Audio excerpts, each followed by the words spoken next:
Welcome to C is for Conversation, and it's me and the delightful Wendy Aspland. Hello, Wendy. Hello. Hello. We are going to muse about hybrid meetings today, aren't we? We are. And in particular, we want to keep the focus really narrow because it is about hybrid meetings that we want to talk about. It's not about hybrid working and all the flexible working and ins and outs of that, but it's just that meeting experience that we want to talk about. And perhaps it's not the hybridness that's the problem. It might just be that what we're noticing is that with more people having to work at a distance from each other, perhaps it's just brought meeting etiquette and meeting behaviours into a bit more of a focus. Yeah. So that's what I think. So I guess to start us off, our question is, well, actually, what we should do is think about what have we noticed that is really good about hybrid meetings. Have we got something, examples or anything we think that is good about hybrid meetings in terms of just appreciating what is good? Yeah. What do you think? Well, I think the thing that comes immediately to mind is the fact that the virtual nature of a hybrid meeting makes it so much more accessible to many more people. So I think it widens the opportunity for more people to be there, which I think is a great thing. Yeah. And if we think about the past 18 months where we've all gone virtual, our reach to people has expanded massively. We've probably spoken with people that perhaps we wouldn't have done ordinarily because they're geographically further than we might have spoken to them beforehand. Yeah. So I know that's just the virtual nature of it, but that's the thing that came to mind immediately. Yeah. What about you? So I think the hybrid meeting provides a solution that perhaps wouldn't ordinarily exist, because you would be expecting either everybody to traipse somewhere and be in the same location or everyone to be online. So actually the combination of those two environments, I think, possibly creates some different and better opportunities. But if people have a bad experience, then they tend to think it's the meeting that's the problem, when in fact it's some of the things that go on in the meeting that might be making it a problem. But I think it creates more opportunities for people to connect, for people to build relationships across their organisations that they would perhaps only build once a year, some big company conference or some big event that draws people together. So I do think it creates more opportunities to connect. It overcomes some obstacles that geography normally puts in the way. Yes. So I think there are definitely some good aspects to it.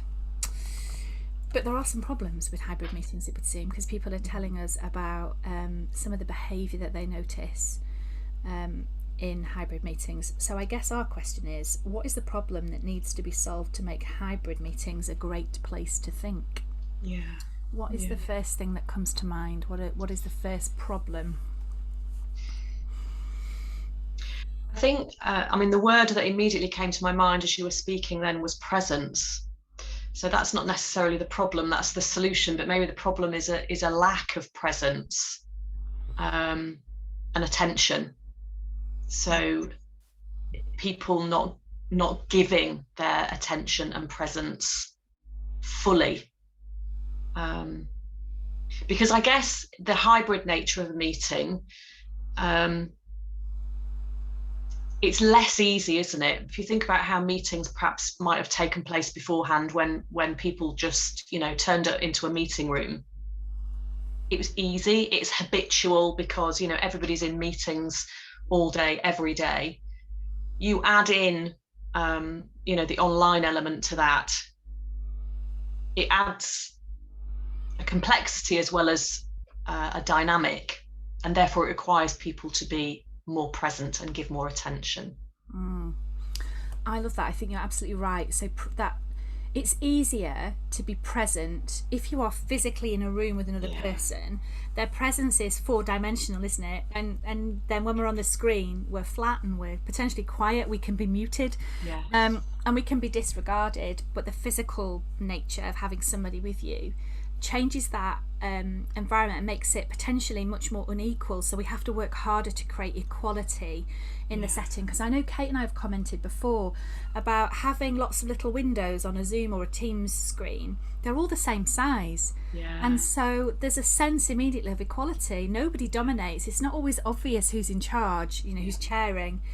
And so I love the equality of online, but the comparison of online to physically being present, that inequality is massive. So I think the chair has to be the person who really creates that heightened sense of equality and does things to make sure that people do feel that they have equal airtime. I mean, it's bad enough in a physical proximity meeting in terms of sharing airtime if we don't get the processes right, because there might be some extrovert preferences who like the sound of their own voice, and then some more introverted individuals who and wait to speak. But it's like that in that physical space, so it's going to be amplified, isn't it, in a digital physical mix. Yeah I like that as well, because I guess there's something about the energy doesn't come through necessarily virtually either. So where you've got really big characters that dominate, it's less easy to do that virtually online. I think it's very easy then for it to create a disconnect between I feel like there's two meetings. So some people have given examples of people who are in the physical meeting together having a little side conversation, so muting themselves and then having a conversation. And I think, would you do that in a real meeting? When real's not the right word, is it? Would you do that in a meeting where everybody was physically equally in the meeting? And that would be seen as probably really bad manners to do that. Or would it? I don't know what some meetings are like. but I think then making sure that there's no opportunity for those side conversations, or those side conversations only happen because, right, we're going to take a pause now. If you want to talk, you in the room go talk to each other. We in the digital world, we're going to sit in a room digitally and talk about that thing. That has to be part of the structure, not an accidental thing that happens. Because then that's fair, isn't it? That's equitable. There's a trigger for that conversation happening, not somebody maybe trying to influence or control or dominate the meeting in quite a maybe subversive kind of way. It's making me think about the importance of the role of the chair, how crucial that is, and how, again, kind of outside of the hybrid nature of it, when we just think about meetings generally, how competent are chairs at carrying out their role of chair. It's crucial, isn't it, really, to everybody being heard, nobody being excluded. It's an important role. There's a lot of responsibility. And that responsibility, so you've read The Art of the Gathering as well, The Art of Gathering, and one of the points that really struck me in that book was about the responsibility that the person who chairs the meeting, the person who calls the meeting, they've got a responsibility for caring for that group of people. And I think that's then about creating that equality, setting the conditions, making sure that people know what the rules of engagement are, so that we are going to give each other exquisite attention. We are going to take turns to speak. So one of the things people have said is being interrupted and talked over. And obviously when you're physically in a room together, there are more cues, aren't there? So perhaps when somebody is trying to get a word in. But that is disruptive even in a physical room. So when you've got a combination of the two, and I think some of the things that we've experienced together where everyone knows when it's their turn, because we say we're going to take turns to think and to speak, and this is the sequence, this is our table setting, and then we don't interrupt, and then when it's your turn, no one's going to rush you or talk over you. Now that is a great meeting practice for a physical meeting, for a digital online meeting, but also then for a hybrid meeting. Because if I know I'm going to get a turn, I know I'm going to get the equal amount of time to everyone else, whether I'm they're in the room or somewhere across an ocean somewhere, it makes no difference. And immediately I think that elevates the quality of the interaction and the quality of the thinking. Yeah, definitely. And we were saying earlier, weren't we, about the opportunities that the pandemic has brought for innovation. And so maybe here's our opportunity to revise the rules of engagement for meetings. Here's our opportunity to create brilliant meeting formats, how to run a great meeting. Because I've not experienced many brilliant meetings, I have to say, and I'm not sure others would say the same. And that's a different conversation, I guess, isn't it? But yeah, maybe I guess maybe this, it gives us an opportunity to say, okay, from here on in, this is what hybrid meetings are going to look like, and this is how we're going to ensure that we run them exquisitely, to use your word. Yeah.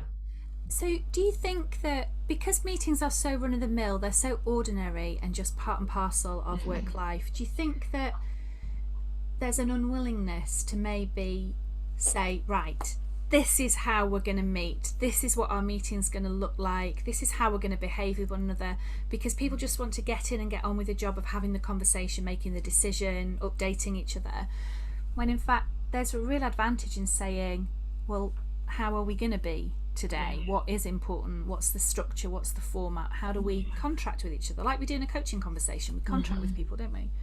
So what is it that do you think lies at the heart of that maybe reluctance to do that? Reluctance. I don't know whether there's almost an exhaustion and an apathy, because there are so many, as you say, meetings are just run of the mill. It's just part of work. People go to so many and so frequently that it's like when I talk about the whole busyness thing, it's just habitual. So there's no intention or attention to why am I going, what am I going to give, what am I going to get. It's just habitual. It's just in my diary, so I turn up. I listen to the people who speak too much, too loudly. and then I move on to my next task. It almost needs something to I'm doing an implosion or an explosion, something that's going to force an element of change. But it should be an environment that is really exciting. So you're bringing together, whether if you think about a meeting that involves 10 people, they're geographically dispersed, so you have some people on a screen and you have some people in the room, but you're bringing together 10 brilliant human beings with amazing minds. This is really, really exciting, except it gets dragged down into the mundane and just focusing on, we've got to make decisions about this or update about that. But there's something really exciting, I think, about bringing human beings together and the possibility, the potential, the opportunity for fresh thinking. And maybe meetings generally, hybrid and otherwise, just need to be seen in a slightly more sexy way. Yes. Like really pumped up, exciting. Definitely. Well, it's a gathering of minds. Yeah. So, maybe we stop calling them meetings, but it's a gathering of minds. Andy Bounds. Sorry. No, go on. I'm excited. Andy Bounds calls them causings. And because a meeting it's a really passive thing, isn't it? We are coming together, but a causing changes how you think about that environment. We're coming together to cause something to happen. In fact, if we're not going to cause something to happen, why the hell are we meeting? Why are we doing it? Exactly. I like that. And I think as well, because going back to the art of gathering, there's something in that book as well about the the meeting starts before, the gathering starts before you all gather. Mm. So there's something about, the preparation, both of the host, but also of the people that are gathering. And how much do we do that? And could we benefit from doing more of that? Yeah. So I've noticed that more and more. I think it's something that I've learned, but then I've noticed you doing it as well. So we're gathering on Monday, and Yeah, you're sending me things to think about before we yeah, gather. And I know I do that now when I'm working with a team of people. Yes, we're coming together, but I know that there are people who want to think in advance. And a really lovely example, one of the team I'm working with at the moment, I send her the questions, she prepares her answers and notes them on her phone, and then when the question is posed, even if it's a different question, she's got something she can refer to because she wants to do a really good job. yeah, And that investment in the thinking up front and the preparation, the building the excitement, yeah, and I mean, why can't every meeting be like that? Because then we put more thought into who was coming and what it's going to be like for them to be there. So yes, for those people who were in a screen like we are today, and for yes, those people in the room, so then we'd make time to do things like, if someone's bringing donuts, because will there be donuts is clearly an important question. yeah, If somebody if somebody's going to bring donuts, what about people like you and me who are on the telly? yeah, Where do our donuts come from? So yeah, how can we then make that really inclusive, so yeah, people get a tea bag and a donut in the yeah, post? We could get anything delivered to the door, yeah, can't we? yeah, And it's the yeah, extra effort and the thought that goes in that makes people feel included. yeah, So inclusion becomes a really important thing, because I think when people are treated as though they're on the outside, that diminishes the quality of their thinking, and it's very easy yeah, to isolate someone, isn't it? yeah, In the preparation. yeah. And also, it's, I think if I'm a participant, if I've been invited to a meeting and beforehand I get a lovely package of, like, say, a tea bag or whatever, it it just makes me feel welcomed. It makes me feel like my presence in that meeting is of value, that somebody's thought about me. So, and I've witnessed you holding meetings, and how, um just how incredibly inclusive it is of all participants. And it's very efficient as well. I've seen you do things in, less than an hour, and everybody's had an opportunity to speak, and decisions have been made. And um, I know that's kind of gone off on a slight tangent somehow, but I think it's all about, um, as a participant, I have a responsibility to prepare myself and think about what I'm going to contribute and what I'm going to get. But as the host as well, there is a responsibility to make sure, we're gathering, as you say, we're gathering on Monday. I want to make sure that when you arrive, you feel that you're welcomed and that you're really looking forward to coming on Monday because of the things that I've sent you beforehand. There's, yeah, I guess it's a little bit like the preparation we put in, to celebrate, when we're gathering with perhaps friends and family that we haven't seen for a long time. We put a lot of thought and effort into that because they're people that are really important to us. Let's do the same for people at work. Definitely. And I'm also just thinking about how much we've learned from running meetings and events online over the last 18 months, and how we've put an awful lot of effort into thinking, how can I recreate an experience that feels like we're in the room together? And then it's really easy to go back to being lazy and just worrying about the people who you are in the room with, and neglecting those people who are on a screen somewhere. And I think we need to not be lazy. So I think I think we really need to then think about, how do we, it's like running two meetings in tandem, to be fair, because how do I use the tech to make sure that group of people are completely connected to this conversation, and how do I use the physical space to make sure and integrate the two things, because it is about integrating, I didn't say that very well, integrating the experience of from both spaces. And that takes effort. That takes real effort to design the gathering, to design the experience. Yeah. And actually, that's an important word as well, design, because how much of that do we typically put into meetings? We put them in the calendar, we send the invite out, and then that's it. We kind of, you might be lucky if you get an agenda of some kind, but what element of design is there? Because we should be designing for thinking, shouldn't we? We should be designing so people can do their best thinking. And like you were saying before, feel really valued, because if we feel valued, we bring our best thinking. And we've got to also then design for attention. So to keep people's attention from the beginning, through the middle, and out the other side. And I think that there's so many things that can distract us. So something you were saying before about preparing us for gathering next week, there's an efficiency to that. So whilst it is extra effort to prepare people, the amount of thinking I have done in advance, your questions have triggered my thinking. I am leaping ahead in what it is, so that when we come together, the choices that I make, the things I share out loud, I've already been thinking those things through, some of it subconsciously, some of it front of mind, proper thinking, if you see what I mean.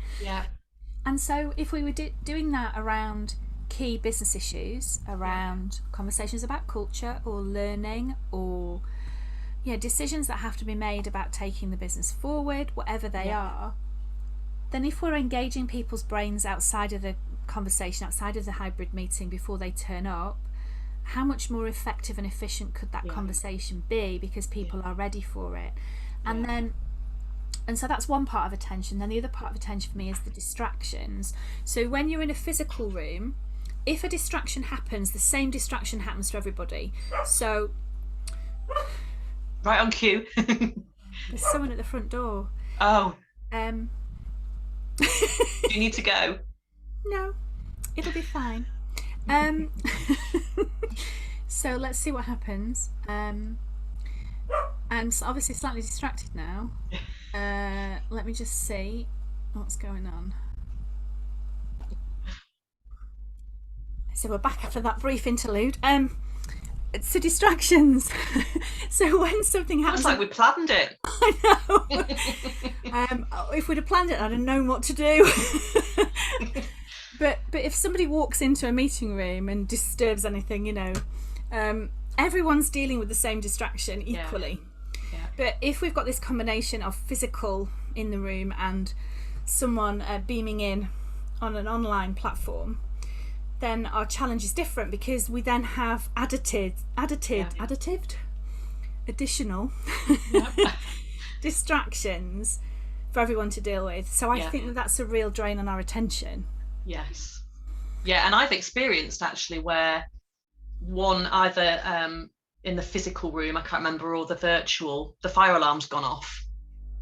And that, obviously has to be dealt with. And then so you're right, there are potential for things to happen in just one of those spaces, but the impacts on both, on all. Yes. And I think I've also been in sessions where there's been something really noisy in somebody's digital space, and we've ended up having to mute them. Well, that's all very well, but when you we want people to have the power to speak when it's their turn to speak, but if we have to mute them because there's some other distraction, then I think that's a challenge again. It can be very easy then to forget to go back to that person. And it's interesting, when I've worked with groups online and I've missed somebody out of the group, how over time people get more confident about saying, I think you've missed such a body out, and they get included. But you need to have that as part of your agreement, that we won't miss anyone out. And so people have permission to say, hang on a minute, that's not fair, you've missed such a body. So the physical space and the noises and distractions are a bit of a problem.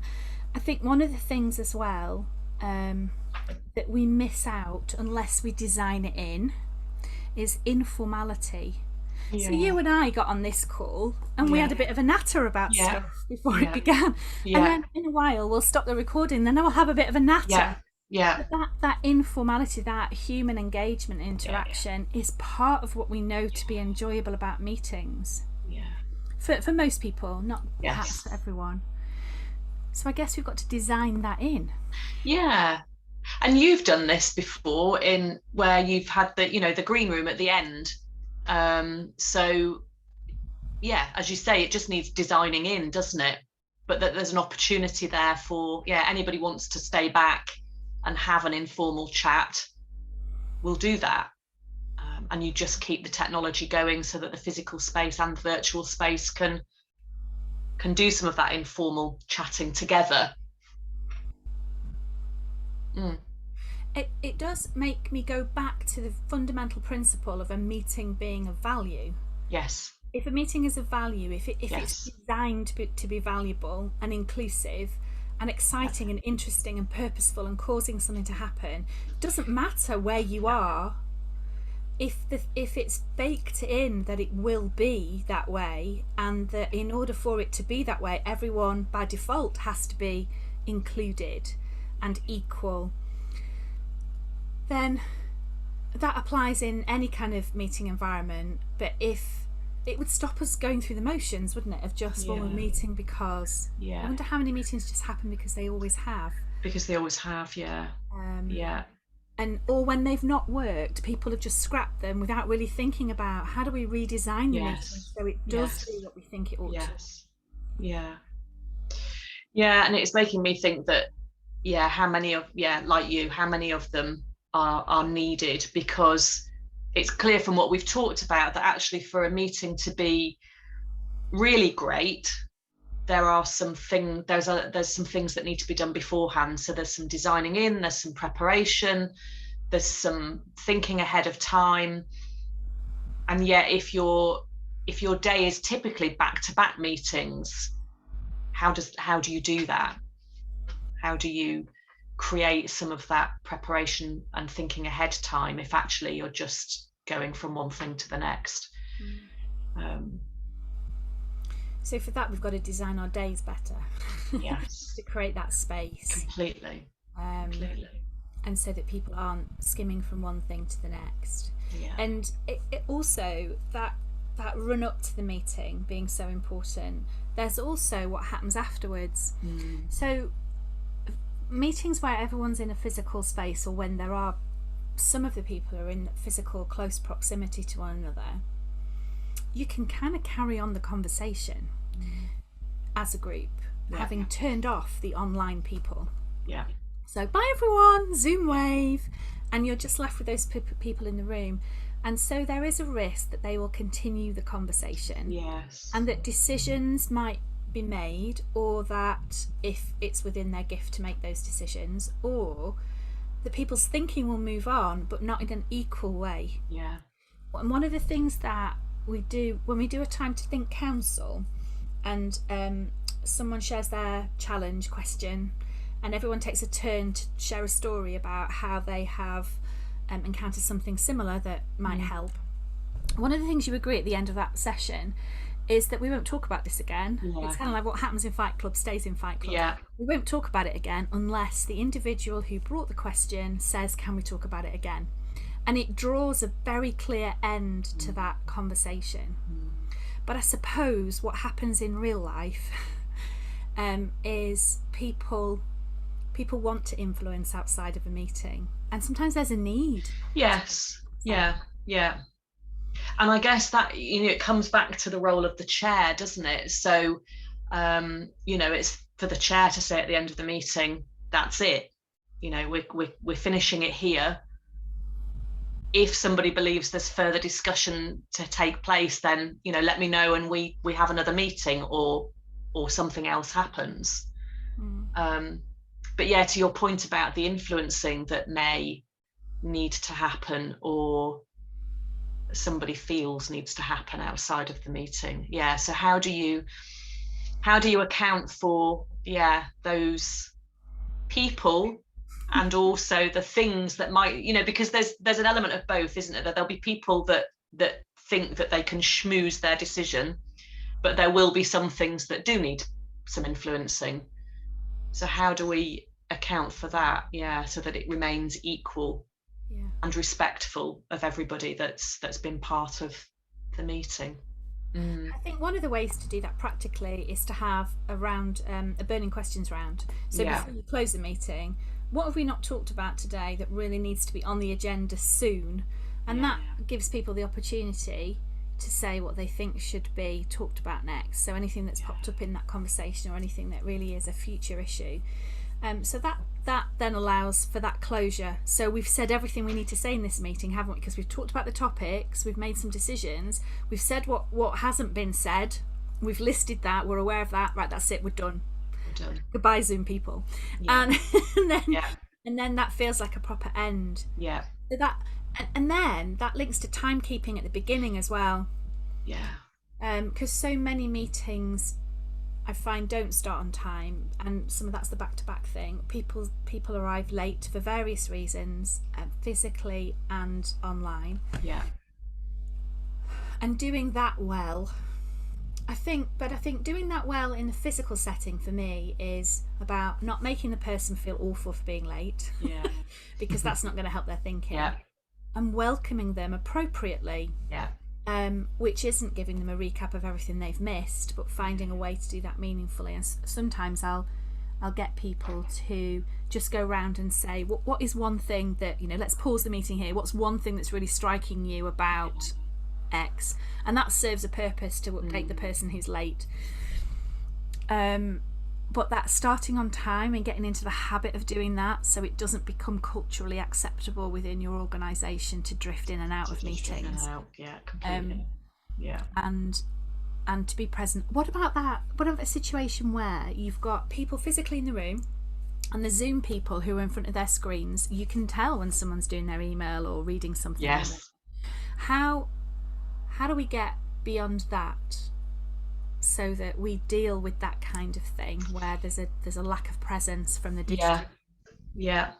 And again, I keep coming back to, it's the role of the chair, isn't it? And that's, in the book The Art of Gathering, that's what the author talks about, doesn't she? That take your role as chair, host, whatever we want to call it, really seriously. It's a big responsibility.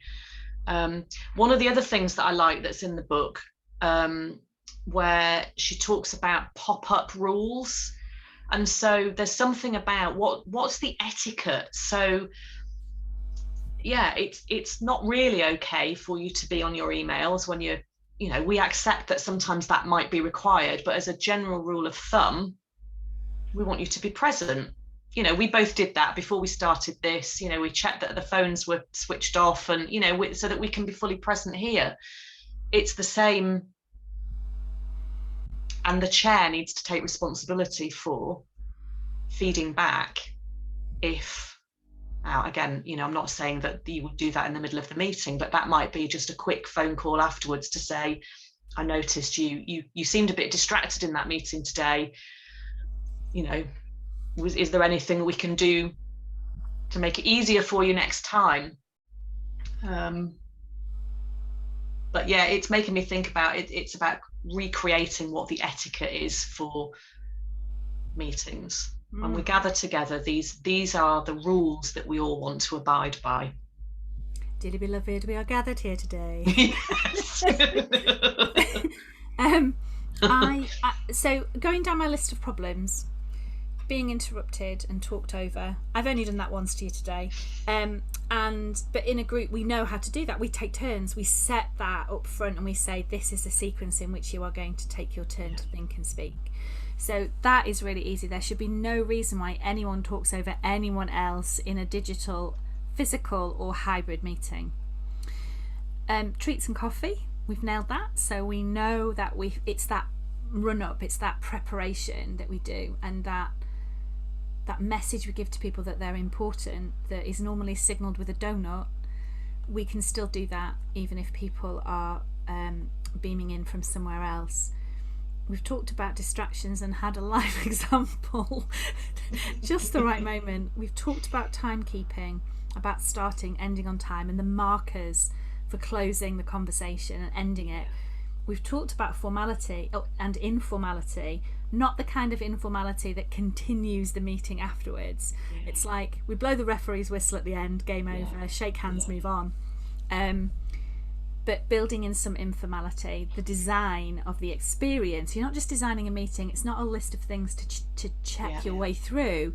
This is an experience of minds coming together. There's two things we've perhaps not covered that are on my list. One is about involving everybody in a brainstorm. You know, if I'm in a room and I'm next to the flip chart, I'm out with my marker pen and I'm up. Well, how can you engage with that if you're a remote person? And I apart from using whiteboards within, well, actually, I don't know what we would do in that case. What are some of the solutions that we might offer if we want to do a brainstorm? Well, I'm imagining that it would still be verbal, so that you can still contribute your idea, but you're verbalizing that for the facilitator who is capturing it all somewhere, whether that's on a flip chart or whether it's on a digital whiteboard, but that somebody else is capturing it, but that regardless of where you are physically or digitally, you're still able to contribute to the brainstorming.